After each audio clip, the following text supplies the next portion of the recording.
We're going to be talking about all things third spaces. It's going to be a really exciting conversation. We got a lot of different points to really chat about. So it's going to be a real interesting discussion. I'm going to be joined by some really great friends of mine, but we have some exciting topics, the way that third spaces cultivate and craft social connection, and how important it is for work-life balance and those sorts of things. We're going to talk about different styles of third spaces. We've got, things such as libraries and parks, which are a really great opportunity to enjoy a communal space for free. But things like bars and restaurants and membership clubs and things like that are also considered third spaces. To consider how much of a personal transformation one can undertake when getting around a group of people fairly often, there's a big topic of, religion and different churches and stuff and how they offer that sense of fellowship and third space community. But it can be found outside as well. Community centers, I think, like I said, need a revitalization. But public squares and plazas and even transport hubs can be actually seen as things. To get us started with the idea of third spaces, I think they're really important to have in our lives. And so as we kind of come up and stuff, I'll start. I want to talk about what our favorite memories of maybe third spaces, in our past and things, get a little nostalgic. Because I'll be straight up and honest. My mom, took me to a bar a lot growing up. That was kind of our third space because it was a place for her to unwind and I could talk about my day. And she hates when I talk about it, to be honest. She thinks that it was not really the greatest choice for her to make. But in hindsight, I got to see life in a lot of different fashions and people, it was my village and they helped raise who you see today. So I'm very, very grateful for that. And so while we, introduce ourselves and kind of get settled in and collected, thoughts about that sort of deal. I, of course, am Citizen Tripp, and I want to thank everybody who's sitting in the room. Please tap the screen, share it with people who you think might be interested in this kind of conversation. We will be joined by two other guests here very, very shortly. And really appreciate you being here for this part of the conversation. Now, I would like to go just straight down. So, Jennie, if you are ready with some words, I believe you are next. Okay, cool. Yeah, hey. Oh my gosh, it's so good to be back. Thank you so much for having me again. So yeah, do you want me to give a short intro? Yeah, just however you feel, and then your fondest memory of a third space, if you wouldn't mind. Yeah. Yeah, so hi everybody. My name is Jennie Tian. I am a leadership and trauma coach, specializing in nervous system work. And my favorite thing about third spaces is similar to what you were saying, and correct me if I'm wrong, but I feel my impression of third spaces is they've always been in my life and have contributed so much to just how I meet people, how I kind of understand my surroundings. But it's also so subtle. Until very recently, I think maybe a couple months ago, did I even know what the terms were for this thing, right? This place or virtual space where we meet essentially strangers and can over some common topic or proximity or whatever. So looking back at all of that, my favorite third space growing up I think has to be libraries, which I haven't been to in a really long time, but yeah, I miss it. It's where I learned how to crochet, where I got my first Harry Potter books, all that. Right on. That's perfect. That's absolutely beautiful. Thank you for that. Dustin, come on up. Thank you again for being here this evening. I really appreciate it. No, I appreciate you having me. I love the library. The first time that I went to a library, I checked out the very first Harry Potter book. That was that. Those two are twined for me for the rest of the time. So I love that you mentioned that. Man, so I kind of like you. I didn't really. Whenever Tripp brought the idea to me, she was like, "Hey, do you want to talk about third spaces?" And I kind of was like, "Yo, let me define what it is that we're talking about when you say that. What is it you're referring to? You talking bars, just places for public, libraries was the first thing that came to mind." She was like, "Yeah, but also think about anything, clubs that you're in." And I thought about, I played disc golf with a group of the old man here in Hot Springs, and I really enjoy that. The differing perspectives. I'm not like most of their peers, and so whenever they talk to me, and it's a opportunity to exchange ideas. that I get once a week, and then I also get to mix in the competition of it, and it's a good time. It gives me it's a place for me to expend energy, get a little physical activity, and also bond with my people. I would say like my best memory. Would a high school football game count? Yes, absolutely. Absolutely. So we won a state championship, like in football. Like I come from a tiny little hole in the wall, like you've never heard of it. Like if you look down and you send a text, you drove through it. You wouldn't even know you were there. And football was really, we don't have third spaces. So football is the only thing, really one of the only communal places that's available to us. Is this public school. There aren't really parks. And so like when I think about the happiest memory attached to a third space, it's football. Right on. Well, and Zane, you bring up a really interesting point. I'll go ahead and just take over from here because, oh, come on. Because per community, the different spaces, it's going to look like very different things. Like football was actually really big in my small town as well. We had the state championships that everybody rallied for. I remember years when I was working at the Mexican food restaurant where I started.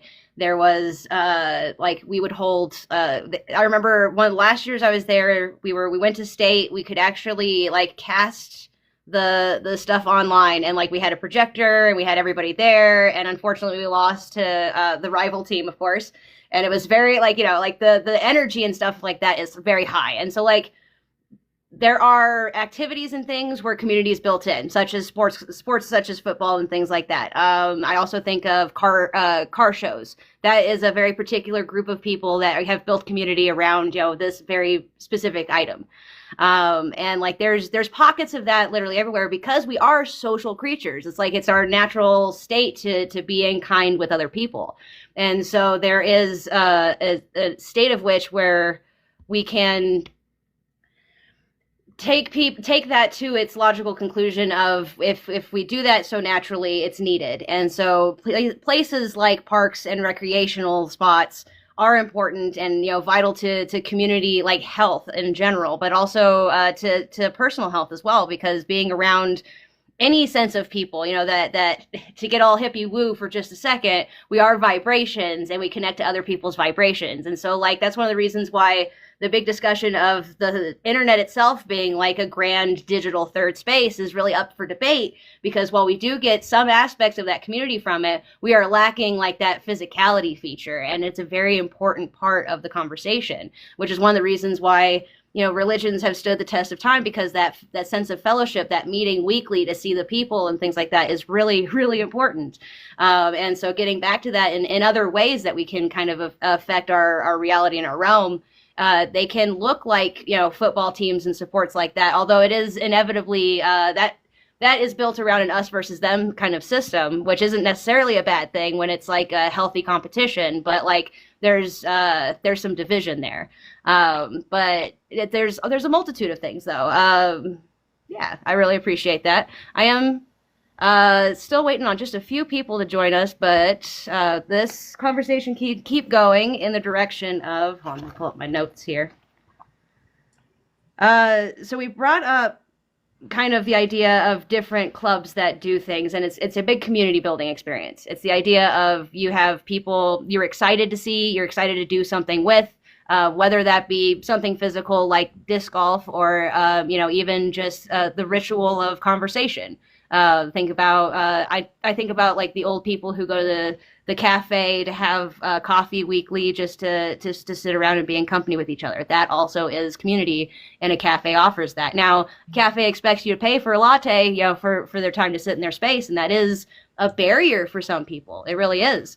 But that's one of the reasons why I think community centers need revitalization. But a lot of people our generation don't really know how or what to do with that. Anybody have any words? Yeah, all right. Sorry. Come on up, yeah. This is so actually pertinent, and this just completely happenstance that these two things are happening. Like this conversation is happening today, and I got invited to this signal group today. That's essentially a third space forming, and I didn't even put the two together. So one of my favorite things in the last like month that's happened is I got invited through a friend to this like games group, like board games, in-person games, whatever group. Um, and apparently, like the organizer of this group is like a connoisseur of games. They have like hundreds of like physical board games and like thousands of like other games if you include like virtual stuff. So, and they've been hosting these like events just, around, right? So we recently played this new game called the formal name is like the real name I think is called like Blood in the Clock Tower, but I call it like the Bloody Haunted Tower murder game. And it is like the funnest thing I've done in so long. And we did it I played it twice with them. The first time was New Year's Eve, the second time was New Year's Day. The first time was like a small group, maybe like 12 people. The second time was like probably in the like about 17 or 20 people. And it wasn't until afterwards that I've realized that like most people in the room didn't know each other. Because I was new, I kind of assumed that like I was entering, a well-established group. No, these are Right. just like friends of friends and like randoms essentially. Um, and I was like, that's crazy because I haven't done that in so long. Um, yeah, and then so today the thing that was happening is the organizer is moving, I guess like right now they're trying to move like the Facebook group onto Signal, and the Facebook group has like it's like 160 people or something. So Wow. it's like a large group, but they're trying to I think curate like a local group where we can meet in person, which is probably gonna be about 80 people. And I'm just thinking about it like, wow, what a crazy like when you're talking about the internet as being like debatably a third space. I previously thought it was, but then like to see just literally today how essentially like that Facebook group is big enough to be one of those like gaming like Discord groups.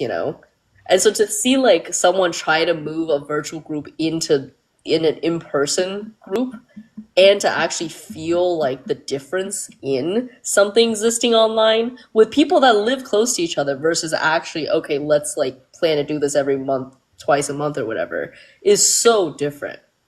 It is. Yeah. Yes. And I don't know why it But took me. Like I've been with these extremely long enough. valuable. Go Sorry. ahead. Go ahead, Dustin.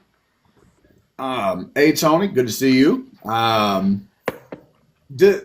You bring up a really good point. The idea that I think the digital third space, I think it is real and I think it is valuable and it is viable. I think that it's just as legitimate as anything. I think it has its limitations, as Tripp pointed out. The in person, I think that you do lose something whenever you don't have the ability to come together. I think that there is kind of some clunkiness in hosting a panel versus if this was in an in person live. But I do the ability to cultivate that group and then from there move forward like with actually organizing the people and create like you need these in order to create the organization that will allow the actual thing to happen to create to allow the third space to come into existence. I think that this is similar like these. Does a college count as a third space? Like ultimately this is a place where everybody is coming together, we all share a space even though like we Yeah. exist there in a long period of time. Like I think that college as a third space in that it fosters an intellectual atmosphere and free discussion and it allows for the kind of discourse that allows you to come up on new ideas. I think that you can have similar spaces online even. I think that TikTok has given us some of those. The ability Absolutely. to have these discussions and to have a generational like space where you can everybody can discuss this, have free discussion and like actually reinforce that we are observing the same things, which I think is incredibly valuable. I agree. I don't want to discount the digital third space in any kind of way. You're absolutely right. You're absolutely right. I will say it's a developing thing. There are facets to it that are ever growing, and it's not to be taken lightly. I think that our communication and our connection here is important, but I think it does fall short of like a full third space effect where that commonality of people sitting in the room with you. Like there is that energy disconnect, but we get as close as we can. And, you know, who's to say that, you know, VR or something that's the next iteration of the internet might solve for that in a way.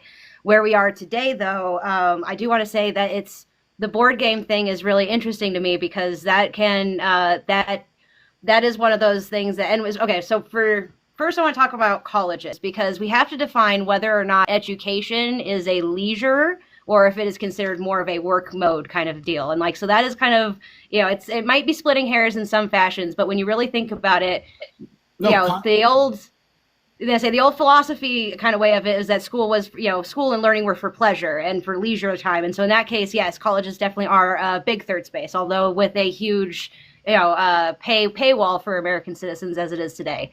But and then Tony, I will be getting you up here in just a moment, I promise. We'll get you up here. But to the point where education is mandatory and things like that, like public schools, like people wouldn't think of high school. People would think high school would be the work of the child, that kind of thing. Like, you know, and so it wouldn't be a third space. It'd be one of the first two spaces. But that transition to higher education, which is a choice, and for some of us, you know, a willingly accepted, we want to be students forever, we could be in that classroom. And, you know, there's varying degrees and levels to that. I do believe it counts. And it could be one of our most vital ones, because that's where the intellectual discussions are had. Tony, thank you so much for joining us this evening. I really appreciate you coming in. Of course, you know, we're talking about third spaces. We started this conversation. I'm going to ask you a prompt, and you can get there in your time. But what is your favorite memory of third space? That's the prompt that we started with today. I love that. That's a great one. One of my fondest, well, honestly, I grew up in a town where my graduating class was less than 80 people. I don't remember the exact number. One stoplight, and then I remember when the second stoplight went in.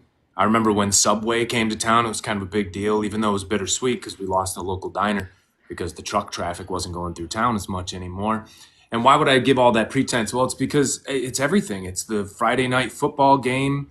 It was the churches, Cub Scouts, T-ball, people just going fishing. People would just like go to the local like conservation club, and there'd be like bingo there, teaching kids how to fish on certain Sundays. Like where I come from, and this is how I know this thing that we're talking about is so real, is it's still alive in a lot of the places in this country. People very much understand this talk of community and what tribe means and having each other's back.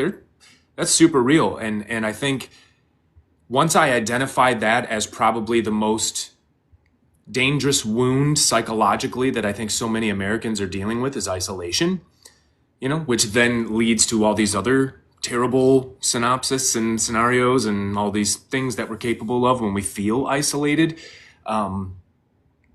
It made me realize that it is finding a third space, which is why I do not think that college counts. But if you are in a club at college and people of like mind get together, but here's why though. It's because when you get excited about something and you let your raw self come out, we typically don't get opportunities to unmask totally in the workplace or in classrooms and things like that. So unmasking totally with people that you feel safe doing so with is a gift, man. It's a damn gift.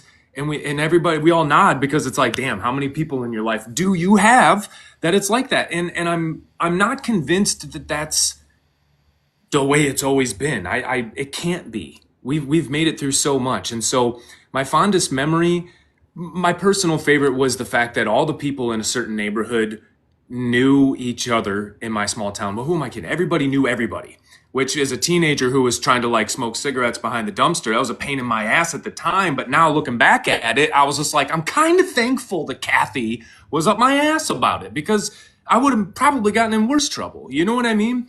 And I think it's incredibly important. So the babysitter was there. We'd ride our bikes. No supervision, but we were being supervised, you know, through the little old ladies, through the blinds and stuff. And we'd go and play baseball in my friend's backyard. And his dad loved us all and loved the kids in a not weird modern way that everybody's scared of. It was like it was real, wholesome American childhood. And I honestly, if I had to choose to leave this earth today, I would do so knowing that like I was extremely privileged to have that. And what my dream is to create that kind of camaraderie and community, but I can't do it alone. Like only thing we can do is in this space talk about one, why it's so incredibly important, which we've already identified. Mental health is abysmal. We feel isolated, alone, we feel broke. We're not cool with the current scenario. So that's reason number one. And two, it's that it fosters security in a way that the empire never could. Because guess what? There were some cops and they were dicks. It's fine, you know? But I say that in a playful way because I also like know them personally. Of course I do. They were from that town and they weren't all what people try to make some cops out to be, which I imagine in Miami is a lot easier to be crooked than it is to be in my small podunk ass town. You're not going to get away with shit for very long is what I'm saying. They get away with shit, but it ain't going to be, it just depends on times are changing. At one point, maybe they could get away with it, perhaps for decades, and maybe some places that still happens. But what I'm saying is the safety with which I know people felt and the connectivity at that time before the great diaspora of culture, it's magic. And it's important, and it makes people feel whole and wholesome and safe and free to express themselves. People have each other's backs. Jan and John going through a divorce, or maybe somebody's sick. There's a casserole on your fucking front porch. That stuff is real. That's real. We're not meant to handle this life alone and isolated. And our entire culture pushes us to do it and try to handle everything from home ownership to all of it by ourselves. And if you're lucky, you find someone to put up with your shit for 40 or 50 years, and maybe they'll marry you or live with you or something. And maybe they'll help split the bills. So community is important because it gives us a lifeline. And without it, I'm convinced that the future is bleak. And I'd love for somebody to make me feel better about that, but I don't see it happening, which is why third spaces to me are so incredibly important. Train clubs, yoga, sound bowl healing, cars, finger painting, like literally anything, anything where you can just go and try to find people that you can unmask totally around, who like get you. I'm searching for it. What do we call it? Oh yeah, making friends. I'm offending probably so many people by saying that, but I don't care. That's the truth. We need to touch grass and go make friends, because from that's the fertile ground that the rest of the stuff we wish to see happen, like you need this other thing first, or else people aren't gonna do it. Otherwise, what are we all doing it for? Why do we do any of this? Mm-hmm. Facts. Like the problem, one of the things I talked to Tripp about was like, if we take this, like if we take all of this, all of the idea that we're going to automate everything, that we're going to take innovation and efficiency to its most extreme, like what do we end up doing? What do all of us sit around and do? There's nothing else to be. Robots do everything. What do we do? Do we build infrastructure? Do we build community spaces? Do we build isn't that the reason why? Is that not the goal? All of these it frees up humans to do the things that we're actually meant to be here doing. Yep. That's Absolutely. Why artists are so opinionated, because artists design their lives to be able to sit there and do that outside the realm of 9 to 5 and hustle, and that's where inspiration comes from. So the question is answered by we would have ideas and we would do things, and we'd be inspired, and we would love and laugh and do all those things. Sorry, I'll shut up now. Yeah. So Jennie raised her hand. I'm gonna go ahead and have her up real quick. Go ahead, my dear. Yeah, to your question of what, so to both of just two things that, one thing that each of you said. What was that? Go ahead. Oh, go ahead. Keep going. I'm just trying to fix this. Yeah, one thing that each of you said really stuck out to me. So for Dustin, it was what do we do, right? So we get all these robots. What the hell do we do? I have thoughts on it. And then for Tony, it's the thing where you're can someone be hopeful about community? And so I feel like I have a medium thing that might be medium hopeful. But yeah, to your question, Dustin, of like, what do we do? It's really funny to me that one of the first, so the foundation of like where I'm coming from is like human beings, like even so if I'm using like the framework of the work I do, which is like nervous system stuff and trauma healing, whatever, like human beings, like as organisms, were hardwired for connection. It is one of the most powerful modes of like healing, basically.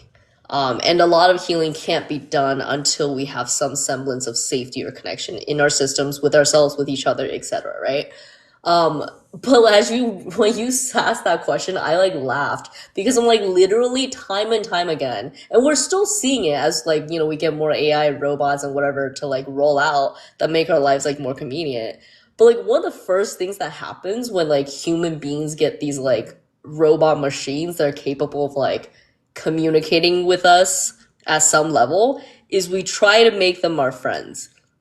Like even before AI actually hit the market, like I don't know if y'all remember that movie Her, where it's basically like what's his name? Like Joaquin, like I keep forgetting his last name. Joaquin Phoenix. Yeah, Joaquin Phoenix.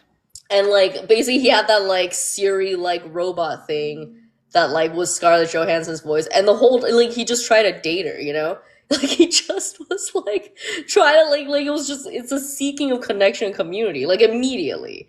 And then as we're seeing it like happen in our like in a nonfiction way in our real lives, like it's like these like people are trying to like use these chatbots as like partners or friends or therapists or like companions in some way.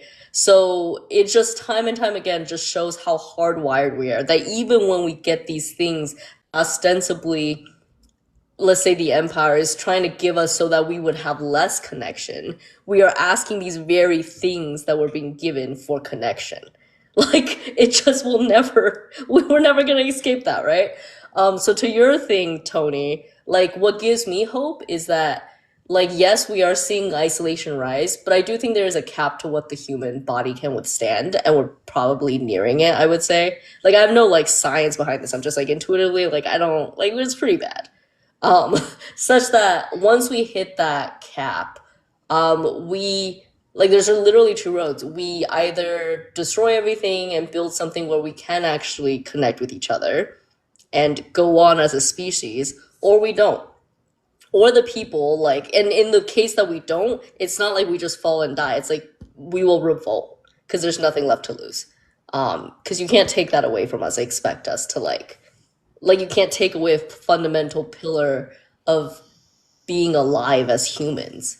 Like again, we expect us to like fucking what? Like I don't know, be okay with. Why do we do it? That's it. I think that's pretty much the last thing we need to say tonight. So it's been a lot of fun, guys. I think that's the closer. Thanks, Tony. Thanks, Tony. So that gives me hope. Like I mean, it'll be violent and ugly probably, but it does always like we will always go towards the direction of connection, one way or another, because we have to.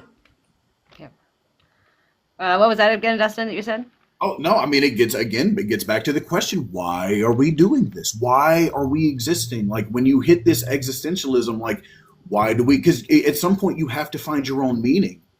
And you can make it any number of things. You can find purpose, like you can make your purpose money, you can make your purpose work. I mean, if you and maybe you'll find some semblance of it in there, but ultimately, like it's the meaningful connections we make with other human beings that make this all worth doing. Otherwise, like I get up, I get on the train, I go to work, I eat lunch, I get on the train, I go home, I go to sleep, I get up, and I do this over and over for infinite. And for what?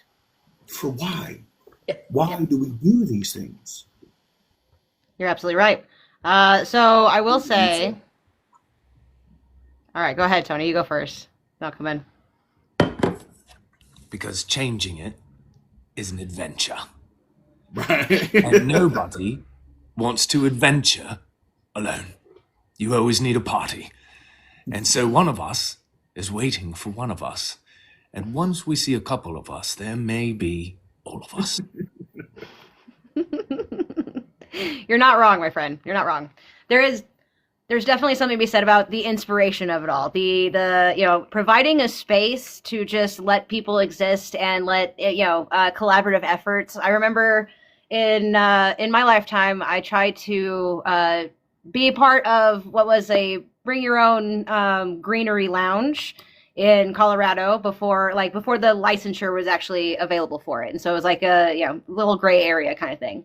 And it was a community space. It was a place where I saw artists get together and collaborate. I saw people from literally all walks of life like sit down and just enjoy a substance and enjoy themselves and just have a good time, play games and listen to music and just enjoy being. And so like it's in those moments and experiences that not only can like stronger social bonds and connections be made, because like again naturally we're social creatures. Like it inevitably goes that way, which is one of the reasons why when we got AI in our hands, we all made it our little buddy in some fashion or form. And I am one of those people. Like I have an AI assistant that helps me prep for these very discussions. And so like, and it's a tool, but it's also something to be said of like there's a social component to it. There is a need for revitalizing community spaces. The idea that we need to think about how important they are in our lives and in our systems. And it's like, and it's everything from the football teams and the drawing clubs, or the libraries and all sorts of places and things that we connect. I'll even say that the train itself is a third space. That commute to and from is an opportunity to get to know people who may live or work in your area and that sort of thing. And like it is difficult, very, very difficult to expend the energy when we have so much energy being expended towards the features of survival and that sort of deal. And so start with where you are with what you have, and the ideas of like maybe in that commute space just talking to one person might be something different, but at the same time getting to a point where if we can help take certain burdens off of people's plates. Like for instance, a community center could have like some form of daycare, so that way the kids have some place to go, some sort of activities.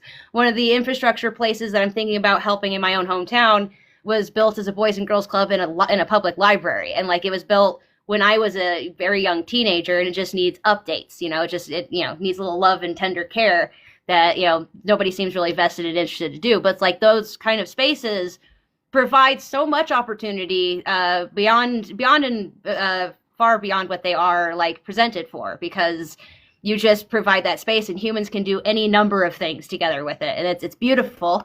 But as much as revitalizing spaces themselves, we have to revitalize our concept of a third space. And that's one of the reasons why with the opening question with like this whole panel, the idea of what is in your area, is it really adequate? Like this is a conversation that needs to continue to be had, not just tonight but ever more, because like getting those spaces into the public's mind is just as important as providing them on the ground. So with that, I'd like to open up the floor to anybody who'd like to speak any words. Yeah, go ahead, Tony. Music venues are great for getting people together. Restaurants, clubs, programs, camps,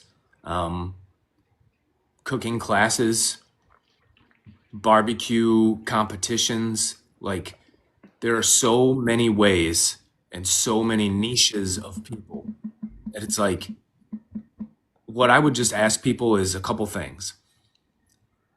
Be aggressive in your spreading of joy. The amount of times that I encounter people and I'm a talker, clearly. And if there's always these openers that they give, like, well, I kind of deal with like, I'm like an introvert, or I may have like a social anxiety or something. And here we are standing in, I don't know, fucking some stupid store.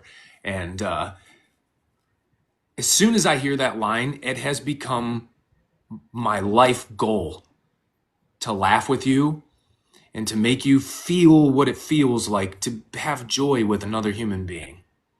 And you won't remember my name, and I probably won't remember yours, and you may not even fully remember the event itself, but like that physiological change to somebody's body is magic. And I'm tired of not being able to talk about that in the era of science.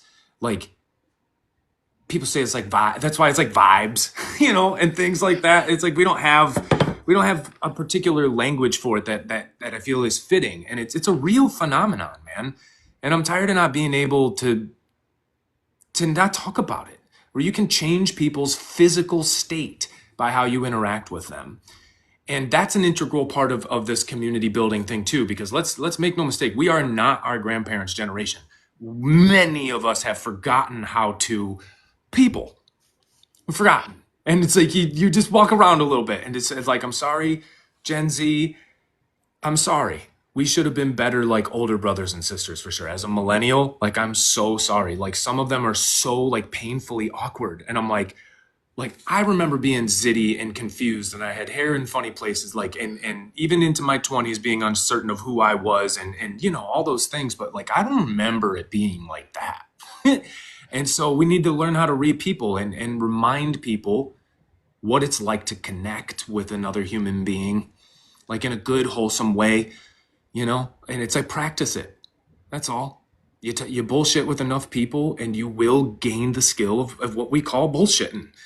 And you get good at it, and then you can go past how's the weather and stuff. Like, I'll straight up, like, you want to talk about Area 51 in the grocery line? Like, I'm fucking down, dude. Like, let's go. JFK, on board, man. The corporatocracy, let's go. Good guy Illuminati, let's go. Like, I don't have a filter for it anymore. And it brings people joy of all different colors, creeds, and ages. Little old ladies love me. Okay, like just what I'm begging people is like, just remember that human beings are actually fucking incredible. Like, look around, look at what we're doing right now. People came up with this shit. So the idea of building community shouldn't be this confusing, but yet it is. And I think that right there, as far as Jennie, what you were saying, as far as like, you know, not having a science, like this intuitive thing, like it's bad, you know, of like where we are and where it could go. That's it. That's the verifiable proof that this concept of family, tribe, friendship, community, like these are things that now, and this is where I'll land the plane is, and then I'll to wrap it up, I'll say the first time I heard the term third space, I lost my mind. Like my inner Bill Burr was just like, you mean like hanging out? You mean like fucking, it's called hanging out. Man, it's what we did in the 90s and the early 2000s. You go to a fucking place and you hang out. That's what it's called. And now we need an academic term for it. Now it's something, and now here we are hyper focused on something that I feel, I'm not even sure we lost it. I think we gave it away and it was stolen. It was like this, it's kind of the same thing, you know? We were willing to give it away, but the price was more than what they said it was, or something like that. Maybe they said it was free. I don't know. I'll shut up. So I will say that you're right. But see, that's just it. What was commonplace and chill in the 90s, we all kind of took for granted. And now some 30 years later, we're looking at it through an academic lens because we've let it slip. We've let it slide. I mean, you and I talk about all the time about the Kiwanis and Rotary Club, like having membership that's, you know, not below the age of 50, and that's being generous. Honestly, it's more like 65. But you know, that's that sort of thing. So sometime in the time between where we were as kids, you know, nostalgia be damned, and where we are today, we've let some stuff slide, and it could be a myriad of different things. I don't think it's just the internet, but I think the internet had a huge part to play in all of it, because we got comfortable like connecting into echo chambers with people who are like literally like-minded and other such things like that. And so that creates a slipping point, because the people around you, the people that you live near, aren't going to think the same thing as you. But that kind of has to be okay, because they're the people on the ground with you who are, you know, going to be in the same third spaces as you and going to be part of, you know, the community if and when, you know, shit hits the fan. So like, it's one of those things that's an important feature of our system, that we still remain boots on the ground and, you know, out in the real world. And that's one of the reasons why the conversation around the internet being a digital third space is a little bit dangerous, because it leaves behind what is possible when, you know, we can connect to community in real life, you know, and stuff. And I'm not wanting to discount it at all, because I really enjoy the community I've built on this space, you know, the person that I've become over the last like 2 years. Like, I enjoy what has transpired. And I don't think that I would have been able to do things in the same way without it, and that sort of deal. But that being said, it's just one piece of the facet in the conversation. And what I truly have been loving to do is like taking the friends and people that I've made on here and like going and meeting them in real life, you know, and like actually getting that connection, because like that's an important feature to this whole conversation, is like being belly to belly is definitely very different than being two different boxes in the same live. And to that end, being able to give people a space just to exist and let them create whatever they're going to create, or like give them even rails, like, you know, a bowling club or, you know, a car show, or like, you know, structure something around it that people are going to enjoy to experience. The importance of that, it cannot be understated, and it's because we had it so easily when we were kids. And whether it be like a generational thing, like, you know, the previous generation or whatever just kind of like let hands go of it, and like we weren't, the knowledge wasn't passed down in some form or fashion. And so we stand here with academic terms and a way to be like, this is what we had and this is what we need, but we're not there anymore. We're not there in the same lights and same features. So I think that that's an important part of that conversation. I see Jenny's hand go up real quick. And then we'll have you up, Dustin. Yeah, I'll try to make it quick. Yeah, it's funny that you yeah, I have so many thoughts. I'll fucking flow with that. I don't know that they're super connected. But yeah, to what you were saying earlier, Tony, about well, first thing, like so I got really excited in the middle of you talking and I like poked up my hand. 'Cause the thing that you were talking about with vibes, and how people in the room just kind of like, there's a thing that happens when people are next to each other, whether digitally or in person, where like we influence how each other feel. There is a word for it. So there is science behind it. So it's called co-regulation. So basically, when nervous systems get next to each other, and this is like animals, this is people and people, all kinds of things. But basically, like when like our nervous systems are impacting each other, we're constantly like basically just, it's literally what vibes is. It's like we're vibing each other out, we're regulating with each other. We can also dysregulate each other. And we don't even have to actually be like interacting. So one of the coolest things that I've experienced in the trauma training curriculum in the last couple of years is like seeing how like survival responses, like one person's survival response can be enough to like dysregulate a whole room, even when we're not listening to it. Because there've been like so parts of these trainings will be like demonstrations where like the student will go up to like work. Basically, the instructor will like have a live session with a student, but it's like presented in front of the class so that we can like talk about it later. So there have been several demonstrations where like somebody up there is experiencing a thing, and like for example, I'm not paying attention, or like my friends and I are just like kind of, you know, kind of regulating ourselves, whatever, in the back. And then like 5 minutes into it, we just feel quite sleepy and we don't know why. And then we kind of look around and like everyone seems a little slumped over. And then later on, we find out like after the fact that, oh, it's like we felt sleepy right around the same time that the person who, like the student that was in the demonstration was experiencing like a freeze response. And so it's like, how the fuck does this happen? Like, how do you freeze over? How? And I've also been that student in the demos myself as like the live client, where like I'm experiencing a deep freeze. And then like later on, everyone was like, after we, you know, like get together as a class to talk about it, half the people are like, oh yeah, like I took a nap. And I'm like, this is like a class of 40 people. Like, how does one person's system like impact everybody's?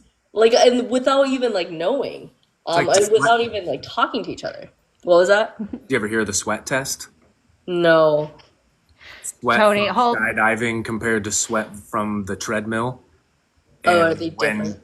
blind sniffers did it, it elicited a deep like fear response in the amygdala by smelling the skydiving sweat, whereas the treadmill sweat didn't do anything. And so it's like the idea of, and it's like not that you go into a state of panic. It's like, think about like that limbics. It like primes you. It primes you for fear. It doesn't necessarily make you like, oh, I'm scared now. It's like there's something. It's like now you're just primed for it. And it's interesting. And a smell did that.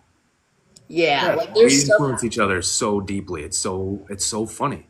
like on the physiological level in ways that we'll never like. Well, not that we'll never like. We currently don't talk probing. about enough. Yeah, Yep, and then yep, absolutely.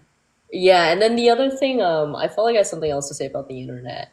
Oh yeah, so to what you were saying, Tripp, about the internet, like yeah, it's such an interesting like place for me because I'm like on one hand, like the pros and cons are just so different. Like like the pros and cons of an internet third space is so different than ones in real life, where like by default, on one hand, like the internet is really good at connecting us to people who don't live near each other, that we're not physically near, that may share the views and whatever that views and like interests that we have that we may not find in our physical like proximate communities.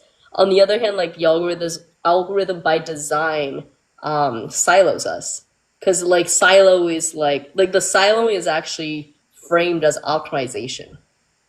Right. So Yep. like that's a whole crazy thing, right? Um, where yeah, there's just something about the organicness of like I feel like the internet is in like interactions I've had with people that I really come to enjoy. Like when once I've met them in real life, I realized that when we were talking virtually, just the entire engagement feels so much more flattened energetically. Like there's Mm. just something about like there's a lot we could do virtually, but then there's stuff that we still can't do virtually that is really interesting to me. And yeah, I don't know. I don't know if there's any research on this, but I'd be very interested if there I were. mean, I believe there is, but we'll go ahead and get Dustin up because he's been patiently waiting. Go ahead, bud. no, I mean, again, there are limitations that come with that, but again, it's not just like me, we're having conversations of a bunch the different perspectives that are allowed to come together because of the shared collective consciousness of the internet cannot be understated. Empathy exists in a way that has never been possible before because you have connections to real human beings and I have the ability to get it from them. It doesn't come to me filtered through state propaganda. Like I'm able to get it from the horse's mouth. I can actually talk to this person and I can get their real life experiences and I can choose whether or not to believe, like to accept them as though they're real. Like the empathy that is being allowed to bloom out of our generation and younger generations is born because you can't separate yourself from other people's perspectives. You are forced to at least acknowledge that they exist, even if you disagree with them. And the fact that you even see them triggers like maybe will give you the ability to examine why it is you don't want to think about them. That critical thought, that self introspection that leads to growth. Because maybe you don't even realize that subconsciously you're trying not to engage with this. Like these things it can't be understated how important this connectivity is. And the revolution, the radical departure away from the way that we used to learn, the way that we used to talk and communicate, all of that. It's never going to be the same. We're going to define that moving forward. Whenever you get back, whenever you're talking about it, these third spaces have slipped away. In a lot of ways, they were taken from us. If you're from the South, bro, drain pools were a thing. Like they actively undercut community because there was this need to keep this archaic institution alive. And so a lot of third spaces did get taken from us. And if you're a millennial, bro, you're 2 generations removed from when those existed. Like you do have to relearn from when these were things. They were a thing in the 40s, the 50s, people in the 20s and the 30s who, were on remote farms. They came together and they created community. All right. And we chose to fund these things. Your public schools were started in your 10s, 20s, 30s, 40s. Like the ability to create community, they did that. And then because of machinations of capitalism, imperialism, like these things ended up getting taken from us. If you're from the 90s and we enjoyed all of these spaces, we were able to go to the skating rink. Like affordability is a thing now. We were able to go to the movie theater. Affordability is a thing now. Like a lot of these things have been that were free to us are no longer free, or there exist barriers to go get to them, whether it's parking downtown. Like these things have been commoditized, these third spaces. Like capitalism is at all times making it more difficult to connect. That said, capitalism also creates the conditions that undermine it. Like it because we are all getting to this place where we're feeling so squeezed, we're starting to look beyond what has, been told to us. Like we're starting to look beyond it's creating the community. TikTok is not the conversation happening on TikTok. TikTok is not the reason for it. It was going to happen regardless. Like getting rid of TikTok is dealing with the ban. Like you might as well ban libraries or any public forum. This conversation was always bound to happen. But it's like we do to a degree. You're right. We do have to relearn how to be connected. We have to relearn how to build these communities, to create these centers. But whenever you first mentioned this, my first thought was when I was in Salt Lake City, there was a giant community center, the coolest community center I've ever been in, with a giant pool and water slides. There was a interactive play place where young kids could go. Everything was like, it was a tree growing up through the middle of it, like that they had built. It was a foam tree that you could move climbing in and out of. It was a place where community could come. It was $5 to get in, and my first thought was the South would never. Wow.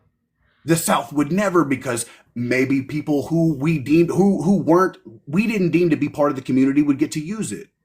And a lot of our third spaces are controlled by, people who like their community the way they like it.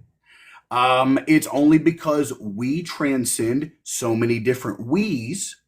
There's a lot of different arbitrary we's that you can keep yourself contained in.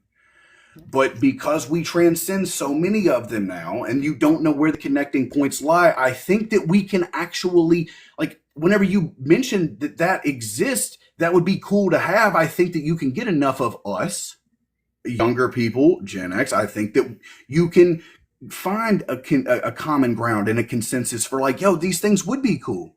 These things would be nice to have. Like, how about we do that? Like, we create the child care center, like just a place for you to exist for cheap or for free. Yep. I think that there's something about having the drive to do so, and also like standing up and being loud about wanting that specific thing, because like the inspiration behind those sorts of big, because we're talking about something like that, infrastructure is not going to be built overnight. You need like a real vision, a plan for like that area, and to get people excited about that plan so they want to see it as well. It's like, it feeds into itself. And I think that a community center or something similar can be a very great like prize ticket, at the end of the long road. Like, we'll have this beautiful thing that will be able to provide all of these, different spaces for, different activities and things, is like a really great goal to get a bunch of people excited about it. And then there's going to be, of course, one of the first questions out of everybody's mouth is how are we going to pay for it? And there's several different ways to actually do that. That's like, and so my mind, of course, comes to the idea of, we used to have community driven like bake sales, and like in my community, it was poker runs and things like that to like raise funds for various things. Usually, more often than not, it was for a family in need, somebody whose house had caught fire or something like that. But there were things that people would come out and they would do that would be a fun activity of its own, or, like a kind of that connectivity that, being bonded to the people around you is important. And like Tony's right, it's making friends. Like, as ridiculous as it sounds, it's literally just making friends. And the absurdity of that all is that it seems that on the whole, it seems complex to try and like really start mutual aid programs, or like not start even, just like get involved with some sort of program or whatever.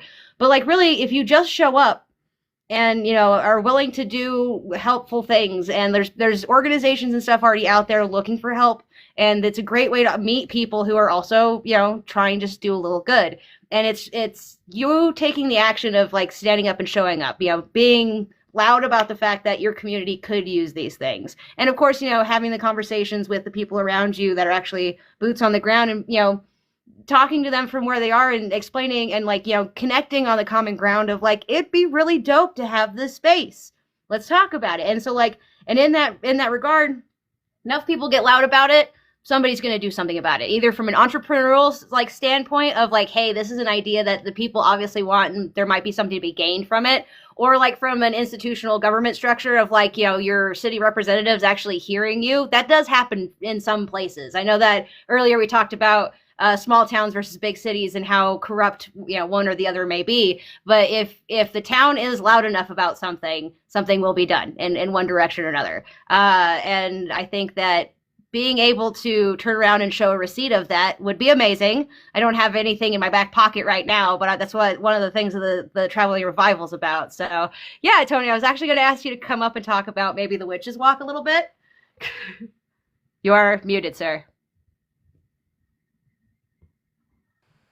Yes.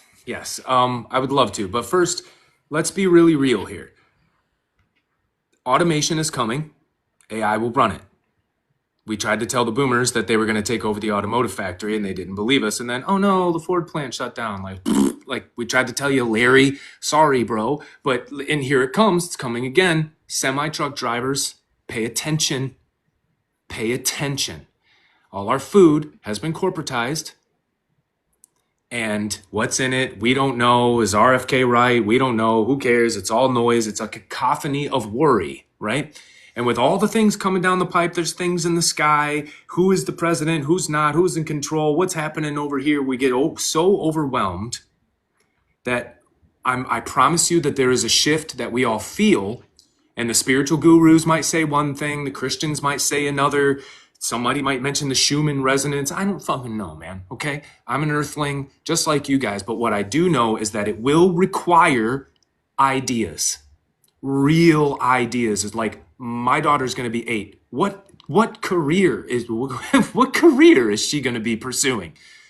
Who's going to be doing what? Who and what is going to be handling what? Those are real conversations that I have been dying for our elected representatives to actually have in a meaningful way. And they don't, over and over and over again. And so let's bring back coal. For what?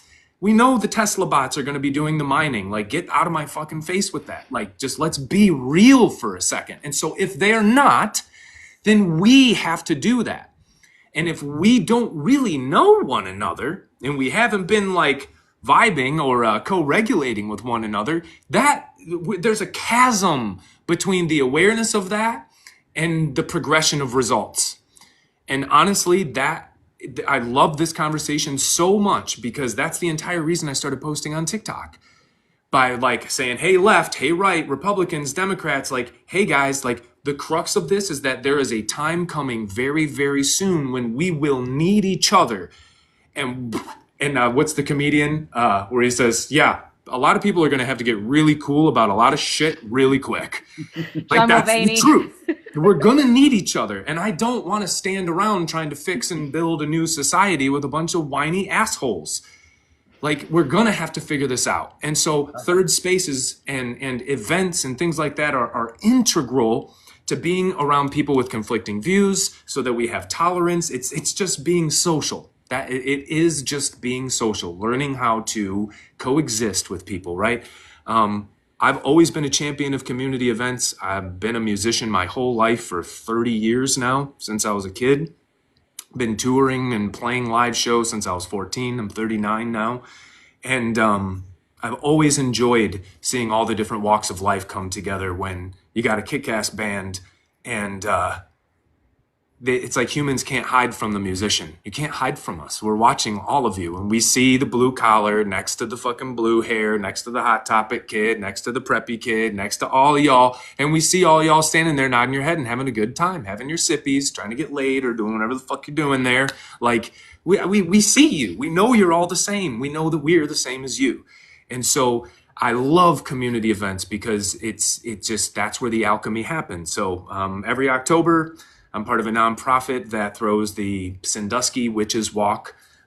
Started off as like a little pub crawl with some ladies trying to just like raise, money for charity or whatever. So we turned it into an official nonprofit. All the proceeds go to the designated charity, the benefactor.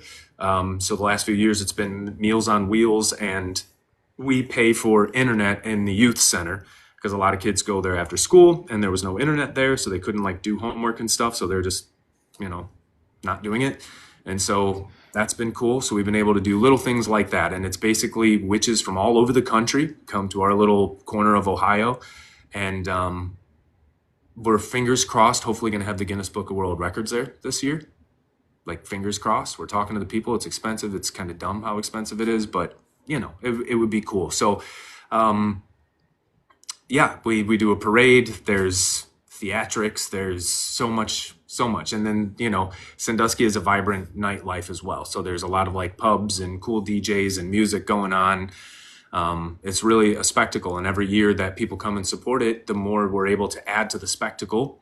So you don't necessarily have to pay to get into the event. You have to pay to participate. But there's people who just come down there and wander around looking at like this insanity. It's people dressed as witches of all different kinds, right? And so the experience of it all is really joyful to me. And I really like seeing people come together and having a shared experience. And that's just, does it inherently mean that you're fixing the world when you do stuff like this? No, but you're providing fertile ground for what I call human alchemy.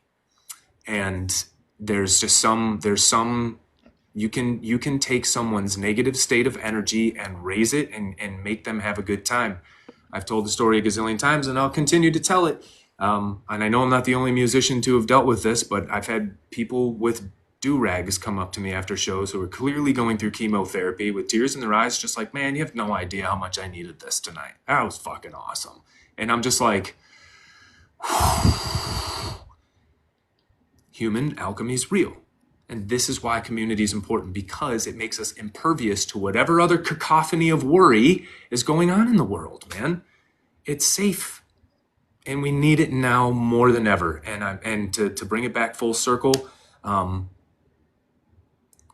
I have, according to the capitalists, at least another 25 to 30 years in the workplace. And I don't know what's going to be left for me by the time I'm in my 60s. I don't know what people are going to be doing.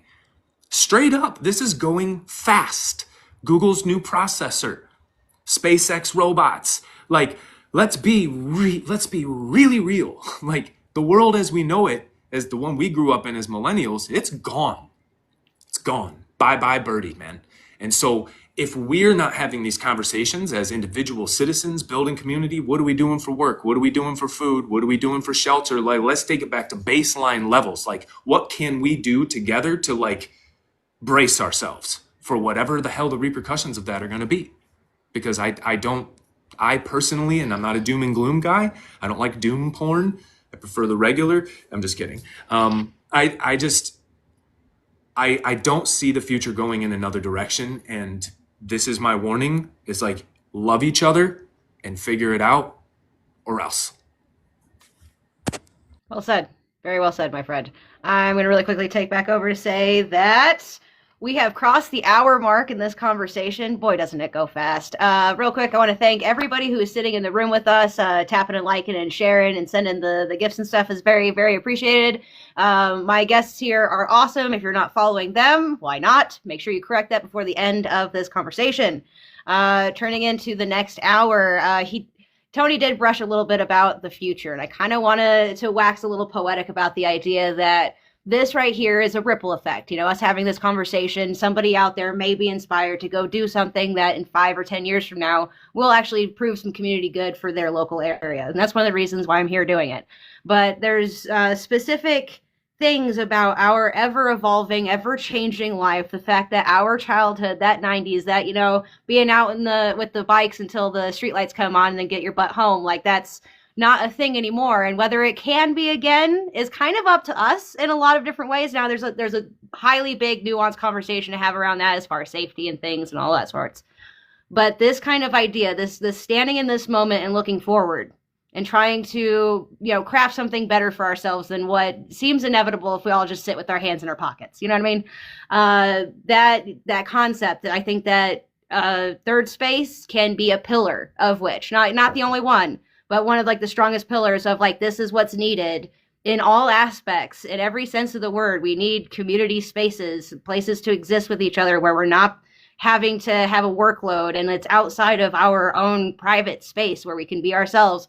Give us spaces where we can be ourselves around other people, make those friends, that sort of thing. We're standing right here today with so much potential in the future to do something different. And so like, this is something to keep in mind as we, progress forward. And I understand that it's a big thing. I'm not talking about tomorrow we're going to, pop this into existence and things are just going to be groovy.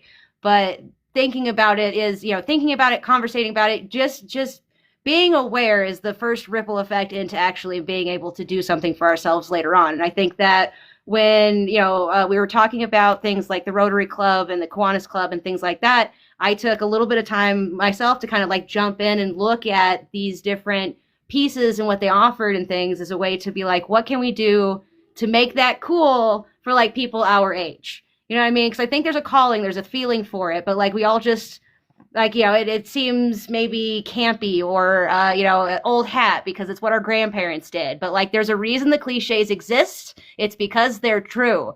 And so like, we find ourselves returning to these old fashions and old ways because that's what has worked for us for time eternal since, Aristotle and Plato's day. And so we can build upon that, but we need to revitalize the idea and make it popular again. And so like turning into the second hour, let's wax a little poetic. Let's think about what could be maybe a little bit. Anybody want to take a stab first? Touching back on what she was talking about with the gaming thing, like yes. I think you've surely y'all have noticed the rise of D&D, in pop culture, like this idea that we are seeking out ways to like meaningfully engage, have a good time, get together. Like these things are happening right now. I think that you're going to continue seeing more of that as so long as we're provided the space. I mean, one of the cool things about D&D is you don't like the investment is minimal. I mean, you just need a bunch of people, who share the common goal of getting together and doing this thing. I think that the moment you said like, what do we see that, things that make me positive or that give me optimism looking forward, as I'm already seeing them.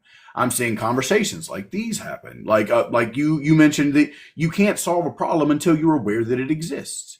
And how the best way, like that line you had where together all of us are smarter than any of us. Like we need these discussions to let us know, like I wasn't even aware that third spaces were a problem until this, you know what I mean? Like, or that not a problem, but like the non-existence of them. I hadn't thought critically about this, and now the conversation is happening, and hopefully more people have the conversation moving forward, and they've got talking points, and they've got patterns that they've seen now that have been revealed, that some have been revealed to me, and they're never going back. I'm not going to be able to unknow them. It's why I think that the digital space is so like integral in facilitating what's going to be our future space. Whenever you talk about, why are we doing this? Like, if I think that that's another conversation that we haven't, we're only just now realizing that the conversation needs to happen, that we're hitting critical mass. And as we all come to the same conclusion, why are we doing this? Why do we grow food? Even if, all right, so food is all automated. Ultimately, robots grow all of it. We can grow enough to feed everybody. Okay, well, why do we grow it? Like, is the point, like, we have the ability to do all of this. We can. Why do we do it? Like, if it wasn't profitable to feed people, would we still need to do it? If it wasn't profitable to get them power, would we still need to do it? The things, like, there are things that humans will have to do in order to keep the community going. And, like, those, why do we do them? Is it so that people make a big bag of money? Or is it so that society, as we've come to know it, can continue existing in the way that we've become accustomed to? Yep.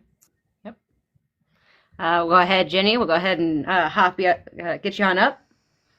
Yeah. Thank you for saying that. Yeah, so two somewhat unrelated thoughts, but both are hopeful. So the first thing to your thing, like when you brought up gaming and D&D specifically, like that gives me so much hope because, like, first of all, when I grew up, like I'm a millennial, I feel like I'm very middle millennial. Growing up, like things like comics, D&D, like I don't know, people who are like super into movies or whatever. Like, frankly, that was like nerd shit. Stigmatized. What was that? It was stigmatized. It was totally stigmatized. It was like the least cool stuff. Like, none of the cool kids did it. And like, but like, I wasn't like part of the cool kids, right? So it was like, all my friends did it. And like, so I've been familiar with that, but it was never cool. And then I felt like, I went to college and just kind of like checked out of like, especially after college, like what the cultural zeitgeist was, especially because Gen Z was becoming, like taking over like cultural, like creation of culture more than like millennials, etc. And then it felt so for me. It just felt like when I grew up. Like last I checked, none of this shit was cool, and then I blinked, and then all of a sudden it's so cool. This so It's so right. Yeah. I was like, what? Okay, now we're all doing D&D. Like, what the hell? Like, now the like jocks are having like podcasts. What happened? But like in the best of ways, right? So it makes me hopeful in the same way that you mentioned, which is like at some point, like our like innate drive for friendship, for like community, for like just doing some interesting shit, like will surmount the stuff that anything that like somebody tries to give us or sell to us that doesn't quite hit right. Because like why would we be going back to D&D, which is literally the freest and most accessible game because you're literally making it up. Like it's imagination, you know? Like why has D&D specifically taken off when like so many other, I don't know, like paid options or products have not in the gaming community, right? So that gives me hope. And so the second thing that I find hope in is this other thing that you're talking about of like, you know, why do we do any of these things? Like, is it to, you know, well, we still do them when they are not turning a profit, but I guess we have to because, you know, to keep ourselves alive. It gives me hope that like the funny thing about capitalism is that it's a snake eating its own tail. So the Yes. capitalist logic is like, you know, we don't do anything that doesn't come with a profit benefit, and we stop doing things unless they're giving us the maximum profit. But if we actually follow that to the logical conclusion, like capitalism, do anything. so yeah, we wouldn't do anything. So yeah, at some point, like you make a call because people are not like, you know, like capitalism does not overrule biology at the end of the day. So figure it out, you know? You're absolutely right. You're absolutely right. Yeah, no, and I think that the idea is that, you know, D&D, because I've been toying with this idea a little bit in the back of my mind about how gamifying our existence in some form or fashion will get more people our age to at least be excited about something again. You know what I mean? And like I'm thinking about it on different levels. Like when it comes to the Citizens Revival, like the first day with like the like local businesses and the youth leaderships and all the stuff that I'm highlighting, there's going to be a gamified element to that, so that way more people engage. And then like the volunteer thing that I'm helping out with in April is trying to put together kind of like a scavenger hunt kind of thing, so that way you can hit every single volunteer booth and actually get all of the people's information, and there's a reason to kind of like not speed run, but actually go through the whole thing as an experience. And so like I don't know if it's because we all grew up on video games or what have you, but like there's an element there that can be played with. And so if we take it to, you know, the clubs and whatnot, and like I just have this idea of like trying to create some sort of club where we're all trying to do community good, and it's not an us versus them, it's an us versus the problem. There is like a big bad, which is basically apathy in some sort of way. And like the way that we are to win against it is to get more people involved. And so like that's, you know, and it's like, because when we introduce some level of fun to it, more people are just going to just show up to participate as it is. And so I think that there's a intersection there of like making the community commitment stuff like initially fun in some degree that will get people interacting and having that deeper experience with each other.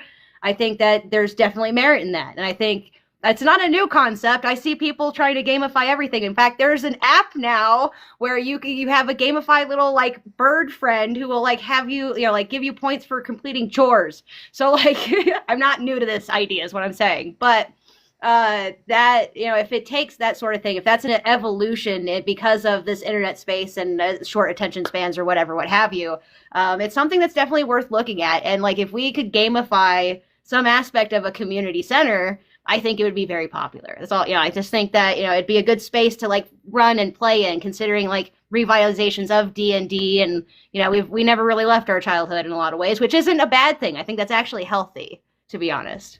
So. Just a little side ramble. Tony, you look like you might have some words. Yeah? Can I say something that I think is controversial? Sure. Go ahead, buddy. It won't get us nannered. we live in an era where there's an answer for everything, and it squashes the imagination. It doesn't allow you to ponder anything. You ask one question about aliens and the pyramids, and you're laughed out of the room. And it's like there's just no room for it. And so pursuing art, pursuing D&D is in-person storytelling, and and depending on how into it people get, it's like in-person like drama, acting out these scenarios and characters and things like that. It's like it's called play. And we're also fucking serious, man. And I blame certain elements of the scientific community for appearing like they're gatekeeping and appearing as if anything outside of the textbook is somehow blasphemy. Because even though we may or may not be able to quantify that statement, I know it's a sentiment that resonates with people. And it's like you can't continually shut down people's thought trains. It's like you're swatting the imagination down over and over again, generation after generation, and then we wonder why we don't have any ideas. And so you set people loose at a D&D table. When there was a clip that was going around, I don't know, I forget the guy's name who played the Punisher. John Berthenol. Yes. Yeah, he was talking to somebody about playing D&D. You guys see this clip? It's so good, Yes. man. And she basically like tricks him into like playing with her. And you see that it's like people, we like to play. And this goes into something else. I think we've forgotten how to be bored. I think we've forgotten, man. Like when I was a music instructor and more specifically like coaching people on like how to be creative, how to put yourself in a state where you can come up with music, write lyrics, what state of mind you should be in when you practice and things like that.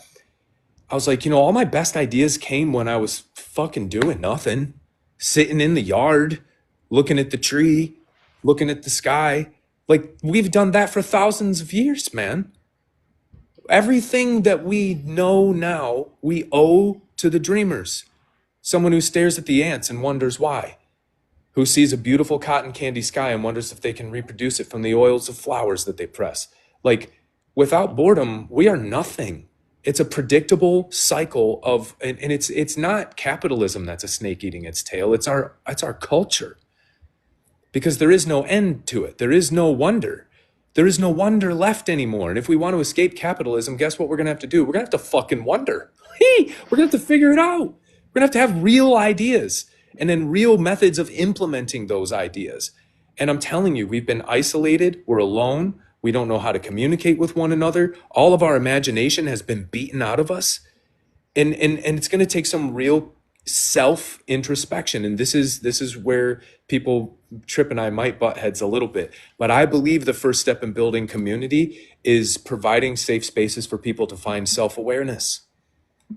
Because I got to show up right. Because just like Jennie said earlier, if I show up and I'm all fucking regulated, guess who else is going to be dysregulated?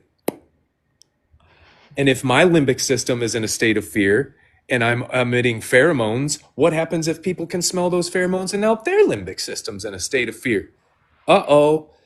Like getting myself right is how we start to get the community right. And by doing that, we start to give people spaces to be free. Pray how you want to pray. Call God a spaghetti monster. Don't want a God? That's fine too. I don't give a shit. Find a reason to be grateful. Find a reason to be good to one another, and find a reason to sing and draw and dance and do those. That's what makes us humans, and that's the thing AI will never fucking be able to do. You can imitate it, AI, if you're listening, but you will never have it. Okay? That's ours. And we can't let people squash our imagination and our will to live. It's not that people lose the will to live. It's that they lose the will to live this way. And I think I will die on that hill. You don't hate life. You hate this experience of life that you're having. This reality. You hate this one. Yeah. You hate this timeline. That's Yeah. That's But okay. I mean, it's up to us. Like ultimately, like we are the adults in the room now. We are we're the ones. Whenever you think about like, yo, what is my daughter gonna do? Like, one of the reasons why I started down this, like, well, what middle class jobs will there be for my children? Like, if we continue depressing wages, we continue trying, because at all times, all of my personal experiences said that, we're going to try to extract as much value as we can at all times while paying you the least. And that's a continuing trend. Like, if we allow this to continue, what will there be whenever our children? And because I have these thoughts, and we all observe these same trends, we identify the same problems, we have this shared digital third space that allows us to confirm that all of our observations, that everybody else is seeing them, and that whenever you encounter things that may be outside of this space, like that try to maybe reinforce old social norms, that try to reinforce old ways of thinking, it's like, no, you have to continue doing it the way that it's always been done. And it's like, no, I'm surrounded by people who are identifying that this is not sustainable, that we are unhappy or we are unfulfilled by this existence, and that we are all trying to create something different, and that we're all feeling this way, even though, like, there's never been an opportunity or a space for us to all vocalize it. Like, we are examining these problems. I mean, I feel, I'm glad that we get to be on the forefront. Look, man, like, capitalism did come about out of boredom. It did come about, like, out of people trying to figure out a better way to organize than feudalism.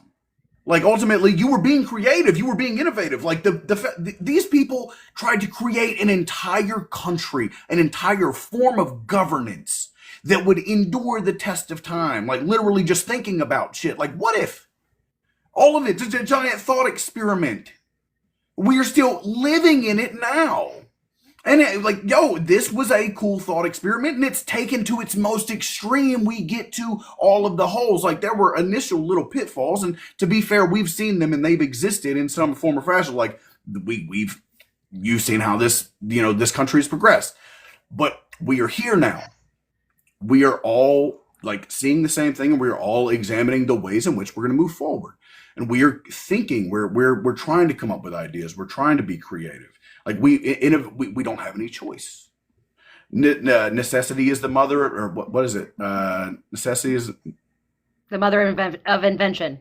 Yeah, like, we don't have any choice. We're having to think about these things critically. We're having to move forward. We're having to, like, reckon with all of these, all of these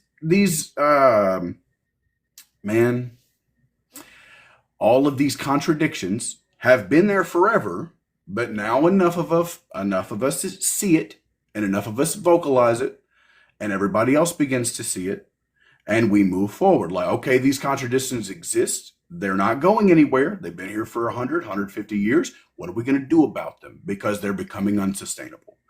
Like, I got off on third rail. Like, I may have rambled a little. No, I appreciate the time. I appreciate this. No, I love it, man. I'm here for it. We all just need to leave the party at the same time. It's like when the vibe check is off. You know what I'm saying? There's a bunch of us looking around the country like, this sucks, right? Like, I'm personally not having fun anymore. And honestly, I think federal land should be given to people who don't want to participate in it anymore. I didn't sign up for this when I was born. I appeared in my mother's belly, and I came out into this world, and I didn't fucking pick any of this. You told me that I had to be somebody and go to this place and learn these things and do these things. I didn't pick it, and if I had the choice, I damn sure would choose my guitar and a palm tree and a hammock from now until the day I die.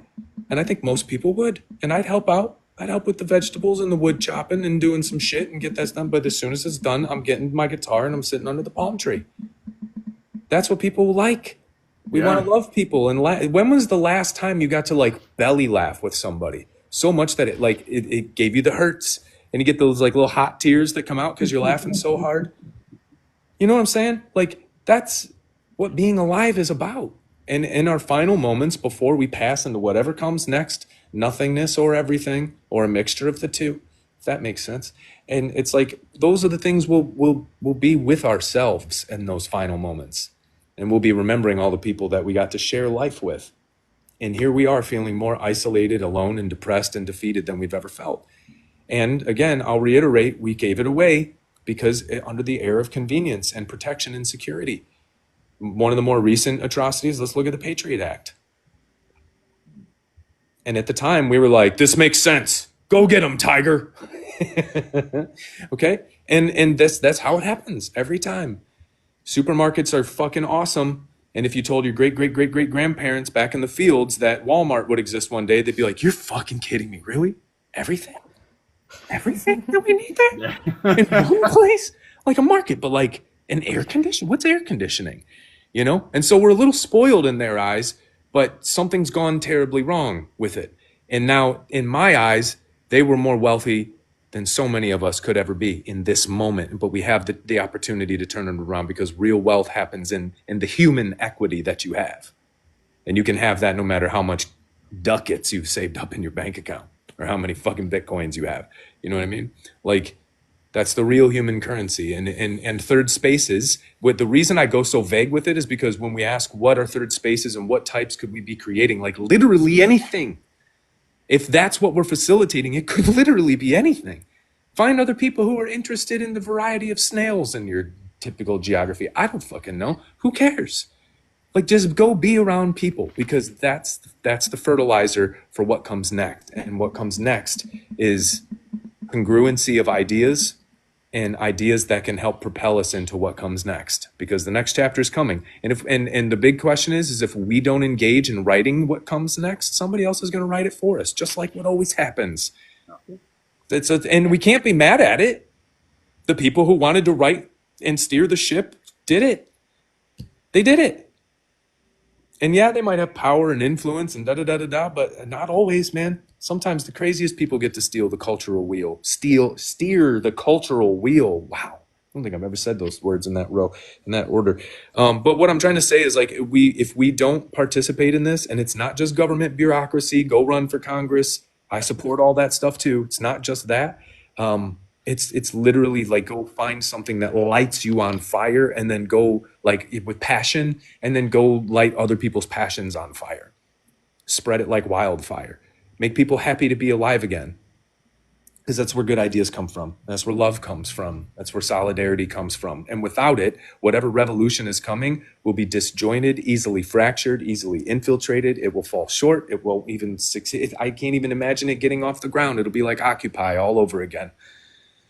And I'm just tired of it, man. I'm tired of us failing because we think that it's got to be muskets and flags, man, and signs. No, go make friends and go figure out how to feed each other and take care of each other outside of the system. Ready, set, go. See you on the other side. Dustin, come on up. I'm so glad you mentioned Occupy. I've been thinking about this, like, yo, that was really the first of the millennials. That was the first opportunity that the millennials had to come together and really organize. Thank you so much. Really had a chance to organize. The problem is we were so early into, like, we were all ahead of, we were all capable of acknowledging, like, that was a movement that was largely born on college campuses, but it was so ahead of the social media movement that we'd not had an opportunity to really organize, to establish a hierarchy of ideas, what it was that we were trying to articulate. And so whenever you would see them interview people, there was no cohesive leadership, there was no cohesive voice or a list of demands. There was nothing to actually build around or move around. It was this disjointed, just kind of energy. In a way that TikTok has allowed us to organize. And we have, through meritocracy, found the people who are the vocal thought leaders that we like to hear and that we amplify those voices. It's that organization doesn't go away just because the app does. Like, we all we do is we migrate, but that doesn't go. It does open up the opportunity for more people to rise and become thought leaders. But the idea of thought leaders, like the idea that the state has always had propagandists. In the South, it was done through the church. Historically, it's been done through the church. Where it's you used to have these great ivory towers that gate kept all of this knowledge, and that they got to claim the title of expertise. They got to claim the title of expert, and that meant that you had to listen to them moving forward. And now the internet has democratized all of this. You can no longer gatekeep this information from me because I'm poor. Like, you can't take this back. That's another education and the radical, like the revolution of, that's another space. But damn, I was on a. I'm fucking here for it, man. Same. Rip it. Sorry, she popped in. I wanted to touch on this real quick. So this is a passage from Du Bois, Black Reconstruction, 1860 to 1880. This was written in 1935, and it was written about 1865. He's talking about looking back at how people are going to move forward from this seismic shift that was the fall of the institution of slavery. Like there's something that's never, like, it's going to change everything forever. And he says this. Here comes the penalty which a land pays when it stifles free speech and free discussion and turns itself entirely to propaganda. It does not make any difference if at the time the things advocated are absolutely right, the nation nevertheless becomes morally emasculated and mentally hogtied and cannot evolve that healthy difference of opinion which leads to the discovery of truth under changing conditions. We are in the process of having this discourse. Like, we've been tied up in dogmas and propaganda for the longest time.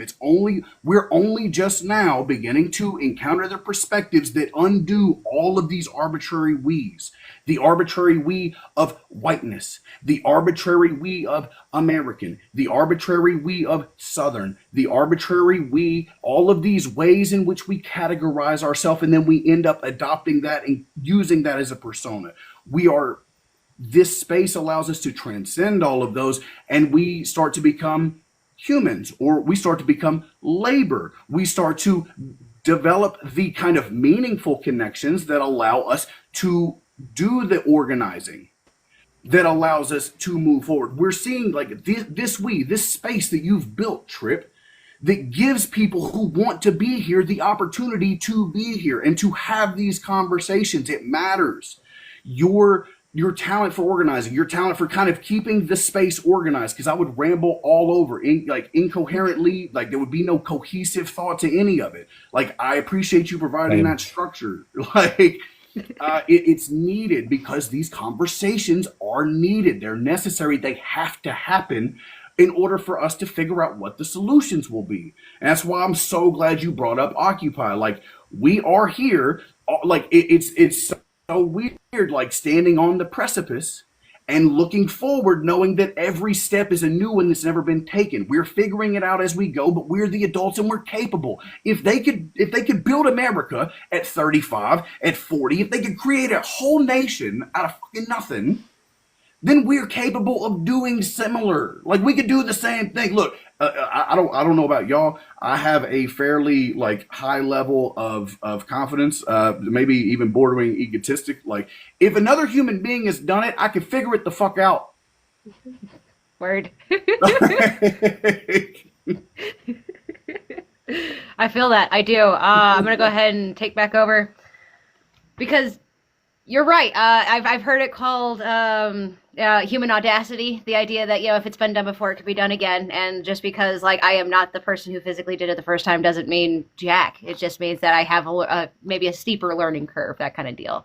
And with that, actually, we have blown right into the last half hour of the conversation, which means we got to prep for last words, really. Conversations like this tend to go really quickly because there's just so much to say. And it's because it's a highly nuanced, conversation and whatnot, which is, but that's part of the fun of it. Like, when we really boil down to like specific topics like third spaces or, mental health, like we've done in the past, we can get like kind of dig in and whatnot. But honestly, the subject could probably last 6 hours and we'd all still, have a lot of really great things to say. But if we did that, I would probably never clip it and make beautiful, little contents for everybody else. And I'm going to enjoy the heck out of doing this one for sure. So real quick, I'm going to start us off and then we're just going to go down the list. So I'm giving y'all a little warning right now. We're going to be doing last words very soon. I want to say that when it comes to third spaces and the ability to gift people the experience of something, like whether it be a conversation like this, which again, thank you guys for being here. Truly, truly thank you for sitting in this box with me. But even in the aspects of just being able to put together a dinner, or some sort of small gathering where you're getting people, and like my friend Miranda talks about how some of the ways to start is just getting a group of friends from work and a group of friends that like your yoga team or whatever, like, and like have a meal or have tea and like sit and talk about things. Like, it can literally be as small a seed as that to start us off. And from that, things can definitely grow. I know of several programs that started as like a monthly meet kind of thing that went from it being 5 people in the room to like 35, 45, 50 people showing up. And so like if you come to a space and you're regular and consistent, good things will happen. And I think we've seen that in a lot of different spaces, and I'm grateful to see a little bit of that in my space as well. So with that, I'm going to go ahead and turn it over to Jennie for last words. Again, thank you so much for being here. I really appreciate your perspective. Yeah. So thank you, Tripp, for hosting this and like coming up with the topic and all of it. It's like I know this has been said so many times already, but it's so necessary, right? Like how meta and cool that like we're here to talk about third spaces, but in doing so, we have formed a third space. Um, yeah, so just so many things. Like I was like, I have no idea how to actually wrap this up, but it's really like this is kind of maybe a tangential thought I had. But when you were talking, Dustin, I just kept thinking about how, like, when you were talking about Occupy specifically, I was like, yeah, it is really interesting to look back on it now because it was never actually a movement. At the time, we thought it was, but like you said, because of the lack of direction and strategy, it wasn't ever a movement. What it was an expression of anger and the like very real feelings, which like that's necessary, right? Um, but we have to be real about what it is and what it isn't. Right. Um, and like, there's just also a sense of like, I think when I'm thinking about things like that in connection to like a topic like third spaces, I realize that like third spaces are important because it democratizes access to thought, like we have been talking about. But also, I think like if we get enough people in third spaces, particularly if like the space itself is like really like if it's just like one space that like we get to hear a lot of voices in, it tends to create its own like meritocracy. And it's there's something in this where I keep thinking about, as you were talking about Occupy, I kept thinking about back to economic theory and how like even capitalism itself, like the success of capitalism in like in economic theory or whatever, is rooted in the idea of the free market, right? But the Yeah. idea of but I think the thing we don't talk about enough is that the markets are only truly free when it's actually based in meritocracy, which Mhm. right now it isn't, which is also why our version of capitalism is failing. Right. But I think, like to tie it back to third spaces, when we actually get in these spaces where we're able to like share our ideas, like congregate around the people who we find are good organizers, or just like gravitate towards people who are good at the shit that they do, Mhm. we instill back into the space a sense of meritocracy, and then therefore a sense of innovation, and then progress and everything else good, right?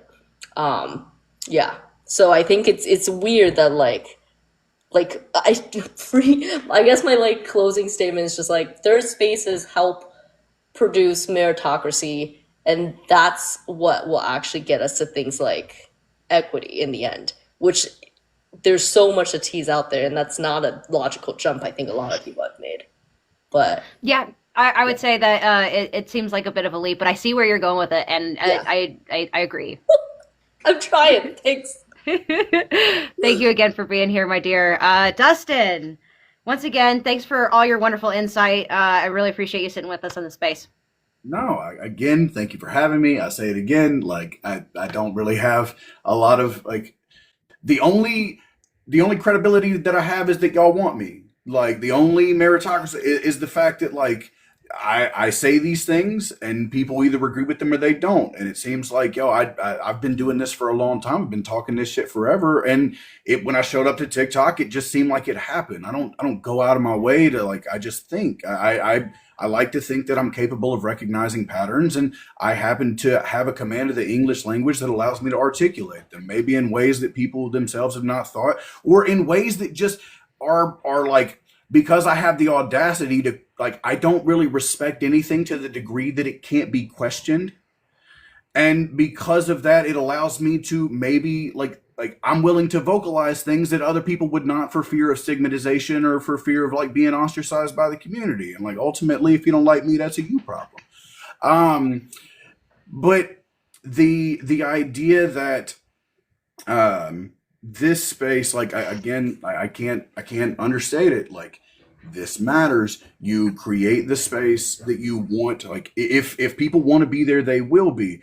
And this is the kind of space that allows people who can be thought leaders. Like Jennie, I want to talk to you about trauma on an off top so much. Like I cannot explain to you how much I want to have that conversation and kind of probe your expertise on that. Tony, bro, your vibes be vibing every time that like I see you, like dead ass. Tripp, thank you for holding me accountable, because there be times where like I need you and your particular skill set.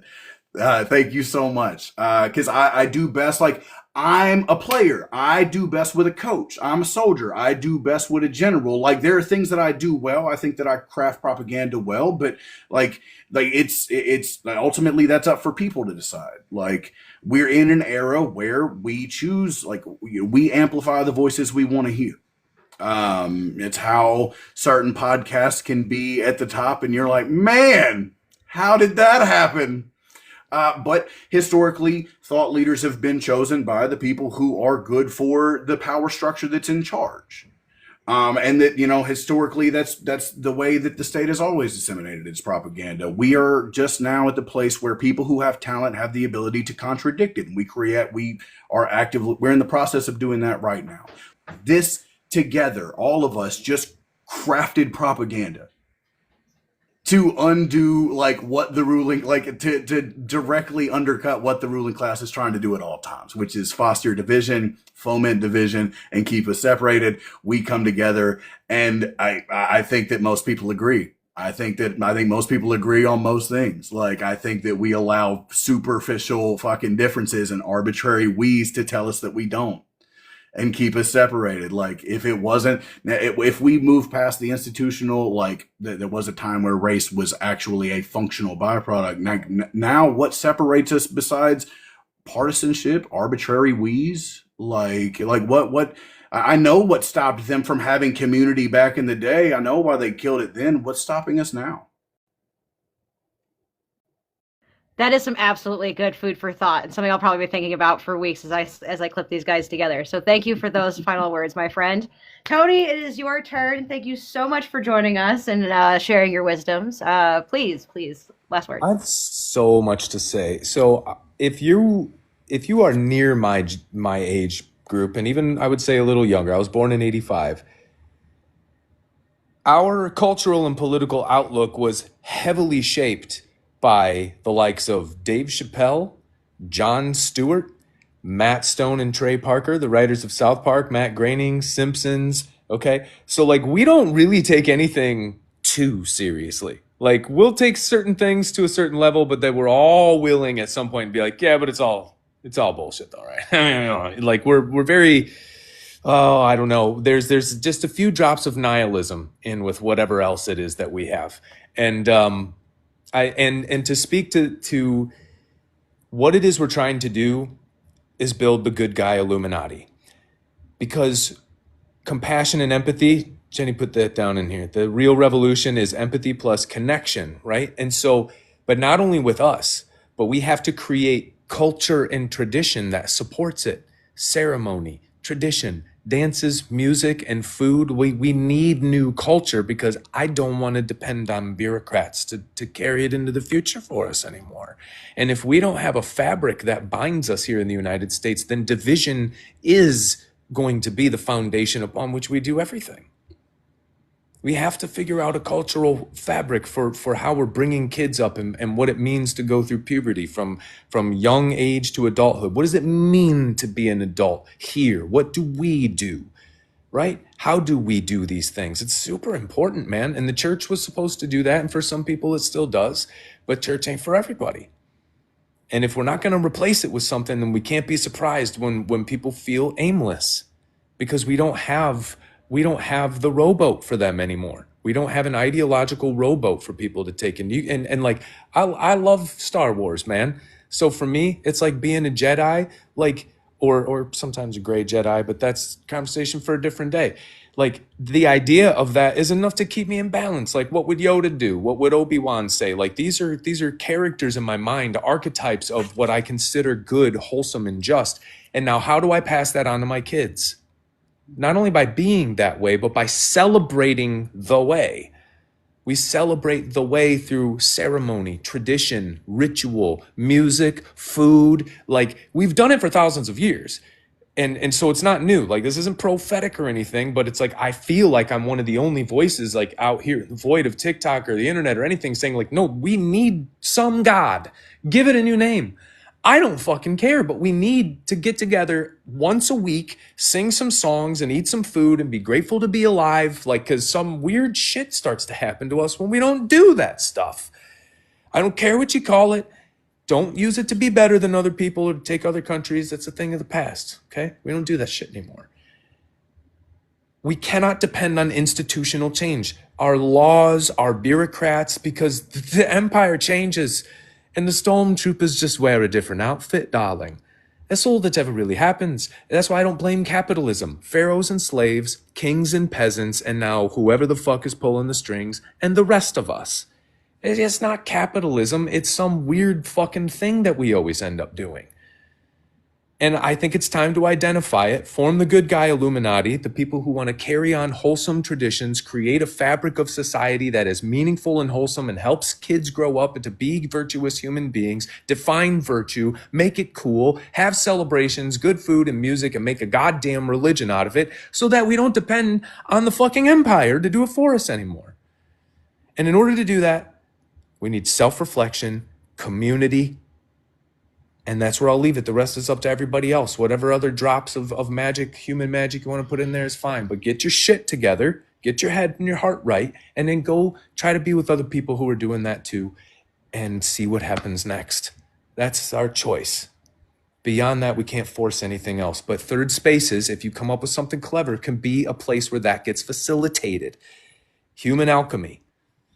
And if we don't do it, man, then somebody's going to do it for us. And I don't think we're going to like where it goes because it's probably going to have a fucking monthly subscription attached to it. Love you guys. Word. I respect the fuck out of all of you. Seriously, you guys are so inspirational. I love you. Love you too, Tony. I love you too. Thank you guys, every single one of you, for sharing this space and coming so amazingly prepared with, like I said, just a bunch of goodies that I'm absolutely going to love to clip and try and put that out in the next week or so. But at this point in time, I just want to say goodbye, everybody. Goodbye. Much love. Goodbye. And once again, an amazing panel is complete. Like we started, third spaces is a giant conversation. Like having that in 2 hours was ambitious. But look at the avenues we took. Look at the space we created. I think it's right. I think we did kind of create our own little third space here, you know, in this amalgam of this little conversation. I really hope that maybe somebody out there might be just a little bit inspired to think about their world a different way and maybe, you know, contemplate what kind of third space we could cultivate. Absolutely. Thank you guys for being here. I appreciate being able to host this space. I'm ready for anything, but most of all, I'm ready to go out and do a little something boots on the ground style. So I am definitely inspired to do so after this conversation. Again, I hope y'all are too. And I think that's going to be it for the night. I think I'm going to let you guys enjoy the rest of your Tuesday evening. I'm going to get to the rest of my evening. And yeah, thank you so much for being here. I'm really, really grateful. And until next time, be well, fellow citizens.